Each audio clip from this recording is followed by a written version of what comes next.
दोस्तों, आज के इस खास वीडियो में हम बात करेंगे भारत में मिले नए तेल और पेट्रोलियम भंडारों की और समझेंगे कि क्या वाकई भारत अब ऊर्जा के मामले में आत्मनिर्भर बनने की ओर बढ़ रहा है। आप तो जानते ही हैं, भारत की अर्थव्यवस्था तेजी से बढ़ रही है। ऐसे में ऊर्जा की मांग भी लगातार बढ़ रही है। लेकिन सवाल ये है, क्या भारत के पास खुद का पर्याप्त तेल है? चलिए शुरू करते हैं पूरा विश्लेषण। भारत दुनिया का तीसरा सबसे बड़ा तेल उपभोक्ता देश है, लेकिन अपनी जरूरत का लगभग 80% से ज्यादा कच्चा तेल हम विदेशों से मंगाते हैं। हम जिन देशों से ज्यादा तेल खरीदते हैं, उनमें शामिल हैं रूस, इराक, सऊदी अरब, संयुक्त अरब अमीरात। रूस यूक्रेन युद्ध के बाद भारत ने सस्ता रूसी तेल खरीदा, जिससे भारत को काफी फायदा हुआ। लेकिन फिर भी आयात पर इतनी बड़ी निर्भरता भारत के लिए एक रणनीतिक चुनौती है। अब बात करते हैं भारत में मौजूद तेल भंडारों की। असम। भारत में सबसे पहले तेल की खोज असम में हुई थी।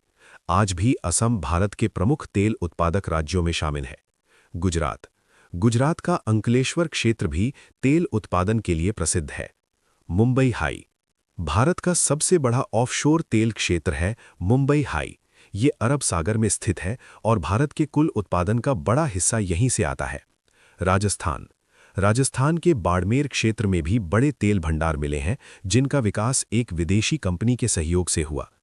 हाल के वर्षों में भारत सरकार और सार्वजनिक क्षेत्र की कंपनियां जैसे oil and natural gas corporation (ONGC) और ऑयल इंडिया लिमिटेड नए क्षेत्रों में खोज कर रही हैं। अंडमान निकोबार क्षेत्र और कृष्णा गोदावरी बेसिन में भी नए संकेत मिले हैं कि वहां बड़े भंडार हो सकते हैं।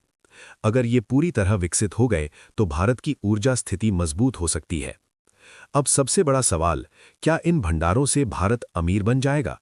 सच्चाई ये है कि भारत के पास तेल है, लेकिन इतना नहीं कि हम पूरी तरह आत्मनिर्भर हो जाएं। खोज और उत्पादन की प्रक्रिया लंबी और महंगी होती है। समुद्र के अंदर तेल निकालना और भी चुनौतीपूर्ण है। लेकिन हाँ, अगर उत्पादन बढ़ता है तो आयात बिल कम होगा, डॉलर की बचत होगी, रुपए की मजबूती बढ़ेगी, अर्थव्यवस्था को स्थिरता मिलेगी। भारत सरकार ने hydrocarbon exploration and licensing policy जैसी नीतियां लागू की हैं ताकि विदेशी और निजी कंपनियां भी निवेश करें। इसके अलावा भारत अब केवल तेल पर निर्भर नहीं रहना चाहता। भारत तेजी से सौर ऊर्जा, पवन ऊर्जा और ग्रीन हाइड्रोजन की ओर भी बढ़ रहा है। अगर भारत का घरेलू उत्पादन बढ़ता है तो पश्चिम एशिया के देशों पर हमारी निर्भरता कम होगी। वैश्विक बाजार में भारत की बातचीत की ताकत बढ़ेगी। रूस और अमेरिका दोनों के साथ संतुलन बनाने में आसानी होगी।